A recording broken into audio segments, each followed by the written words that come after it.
षष्ठी को फंसाएगा अब नकली ब्रजभूषण यानी कि कुलभूषण। चली ये तगड़ी चाल कि षष्ठी की रिकॉर्डिंग देगा अब कोर्ट में गवाही। वेल दोस्तों, बता दें कि स्टार प्लस की शो झनक में हर रोज नए ट्वीट्स और टर्न आते रहते हैं। इस वक्त शो में षष्ठी मुखर्जी और झनक के बीच कानूनी लड़ाई चल रही है। कोर्ट की पहली सुनवाई में असली ब्रजभूषण षष्ठी के खिलाफ एक तगड़ा सबूत पेश करते हैं। हालांकि अनिरुद्ध के पिता जो षष्ठी का केस लड़ रहे हैं वो षष्ठी को सही साबित करने में लगे हैं।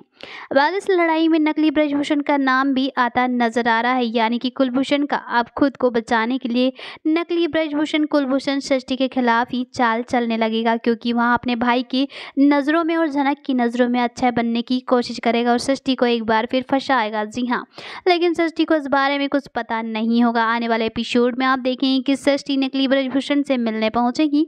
वहां वो कहेंगी कि एक बार वो हार गई, इसका मतलब ये नहीं कि वो दोबारा भी हार जाएंगी।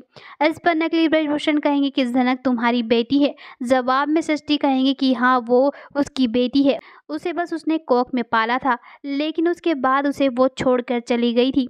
नकली ब्रजभूषण षष्ठी की ये बात सारी रिकॉर्ड कर लेता है। उसने रिकॉर्डिंग ऑन की होती है, लेकिन षष्ठी को ये बात नहीं पता होती है। अब देखना दिलचस्प होगा कि क्या ये सबूत षष्ठी के खिलाफ कोर्ट में इस्तेमाल करेगा नकली ब्रजभूषण। क्या इस सबूत से नकल झनक और असली ब्रजभूषण को जीत मिलेगी। इधर अनिरुद्ध अपने परिवार के खिलाफ जाकर झनक के साथ खड़ा नजर आ रहा है।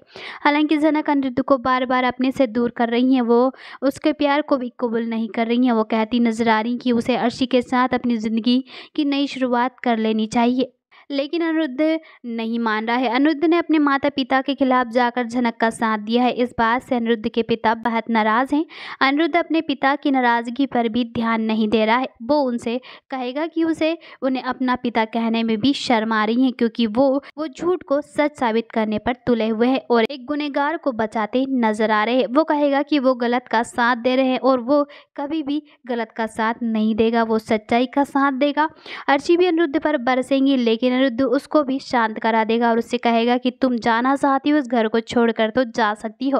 वेल इन सबके बीच अर्शी रोने लग जाती है। वेल दोस्तों, इतना ही नहीं, इधर अनिरुद्ध झनक से अपने प्यार को कबूल करने के लिए कहता है, लेकिन झनक यहाँ अपनी बहन का घर नहीं उजाड़ना चाहती, वहाँ षष्ठी की तरह नहीं बनना चाहती, इसलिए वहाँ अनिरुद्ध से झूठ बोल देती कि वहाँ उसे प्यार नहीं करती। वेल दोस्तों, तो अब क्या होगा? क्या षष्ठी का खुलासा कर देगा कुलभूषण?